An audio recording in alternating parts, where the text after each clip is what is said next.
Good morning, everyone. If you are joining us for the first time or the first time in a long time in person or online, welcome. We are so glad that you're here.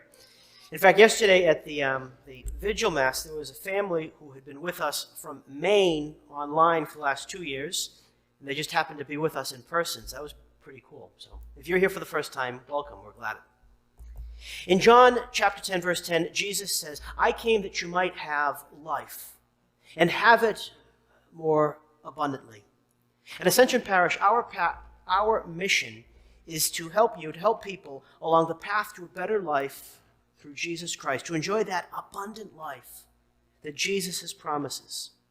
One of the things that we think is a powerful tool along this path to a better life is small groups. That is, small groups of maybe 6, 10, or 12 folks who get together to have an intentional conversation about how their faith and how their life come together. The people in small groups are supported, encouraged, and sometimes lovingly challenged to take their next step in discipleship, whatever it is. And I know that's true because I'm in a small group too. But the impact extends beyond the small groups, because when you get better, all of the people who are around you get better too. And in some of the small groups, it even extends in another way, because sometimes people become aware of a need or a call or a pull on their heart, and they do something about it.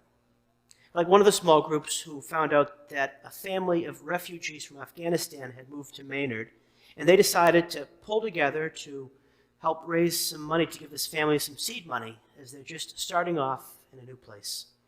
Or another small group that around Christmas time or shortly thereafter, collected socks for the homeless. And I'm sure there's other examples of these things. But this is what happens when good people come together to grow themselves, but also to help others. If you want to learn more about what a small group or participating in a small group, what that might look like for you, I'd encourage you to see Gerald after Mass or check out our new small group page on our website, theascensionparish.com. And that concludes our infomercial for today. We're in week 3 of our message series, Open the Eyes of My Heart. If you're just joining us, let me take a few moments to recap what we've been talking about so far.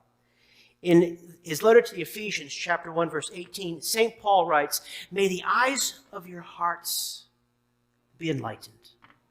And the simple fact is this: in different ways, each of us have blind spots. That is, we miss the things that are around us. It's not a big deal if we miss little, but when we miss love, when we miss people, that's very different. When our hearts are closed, we presume the worst, and we miss out on the unexpected surprises that God has for us. And God has so much good that he wants to surprise you with. Last week we talked about how there's a difference between how you see yourself and how God sees you.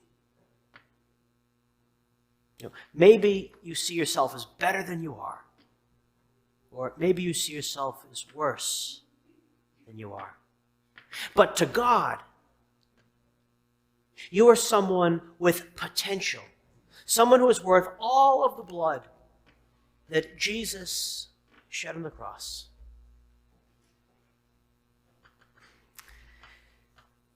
Today, we're talking about how we should see others. In the Old Testament, God sends the prophet Samuel to the house of Jesse to anoint a new king for Israel after he rejected Saul. So there's a banquet, and 7 of Jesse's 8 sons are there, so one's missing. And as Samuel looks over the group, he says to himself, "Surely the one I am to anoint is here." But God says to Samuel, he tells him, don't focus on outward appearance, because God, I look at the heart. And then one by one, each of the sons is invited forward to stand in front of Samuel. And to each of them, God says, not this one, not this one, no. And finally they get to the end of the line, and the king has not yet been revealed. So David says to Jesse, do you have any other sons? And he says, oh, yes, one, the youngest. He's out in the fields tending the flock. And then Samuel says, well, send for him, because we are not going to start the feast until he arrives.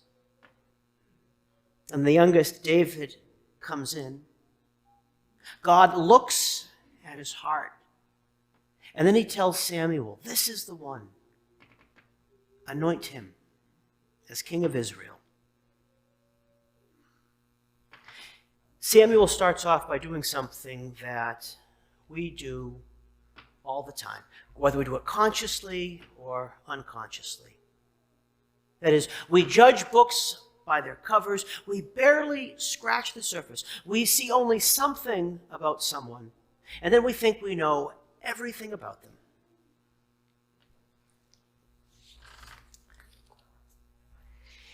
You might find this hard to believe, but for one day, it was only a couple hours really, but it happened.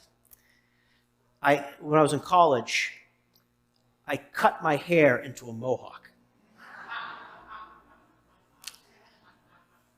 I was going to a party, and I thought it would help me make a striking entrance.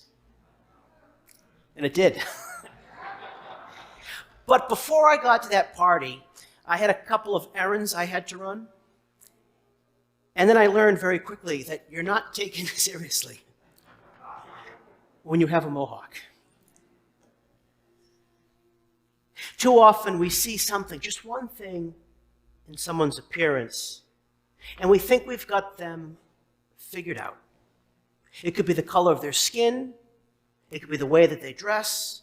It could be whether we think they're attractive or not. It could be the way they wear their hair or something else. You know, who they're rooting for in the Super Bowl. Do they even know who's playing in the Super Bowl? I found that out last night. When we only see a part of a person, we miss out on the whole person. When we judge by appearance, we close the eyes of our hearts. To open the eyes of our hearts to others, we have to take the time to get to know them. We have to try to avoid snap judgments. And we have to let go of the prejudices that we all carry.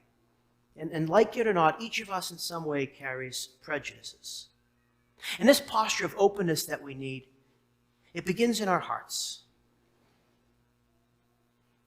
In today's gospel, Jesus is preaching on as it said, a stretch of level ground, which is why it's called the Sermon on the Plain.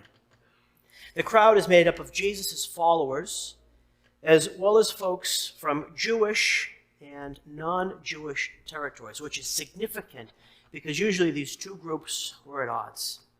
And I think what this shows us is that the good news of the gospel is meant for everybody, and that it has a power, a tremendous power, to unite.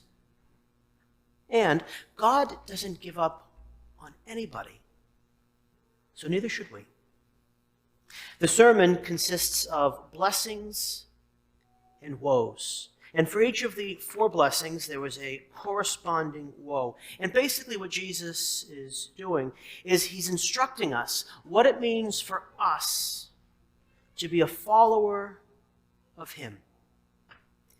And this is a little bit of an aside, but so in the readings, usually the first reading and the gospel are kind of like the New Testament, or the Old Testament sort of prefigures what the gospel talks about. And then often the second reading is sort of like a theological explanation of what's going on. And what happens in the second reading is, I believe Paul said, if Jesus didn't rise from the dead, but Jesus did rise for the dead. And since he rose for the dead, everything that he preaches and teaches is true for us. And that's why in the first 2 blessings, for instance, when Jesus says that our happiness doesn't lie in material things, he's true. And since our happiness doesn't lie in material things, when we see others, we shouldn't focus just on their wealth or their lack of wealth or anything else.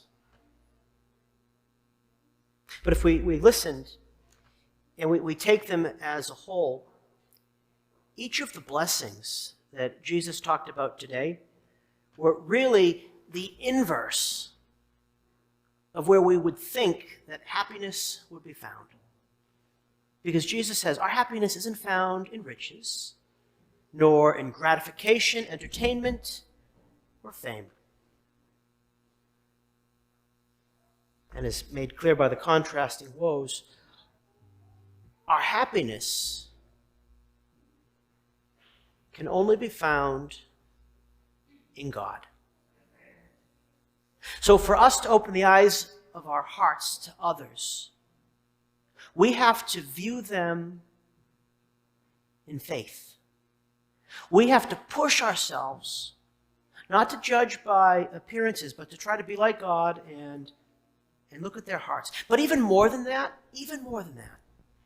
we have to push ourselves to try to see others as God sees them. And again, that is with potential regardless of what's going on, and as someone who's infinitely loved by God and worth every drop of blood that Jesus shed on the cross. Now, that might be easy for the person you're going to celebrate Valentine's Day with, or not. But let's push it even further. What about that person you just can't stand? That person who has that uncanny ability to push your buttons. That person who you might consider an enemy. In fact, let's make that the challenge for this week. I want you to think about this. Who is someone that you need to see as God sees?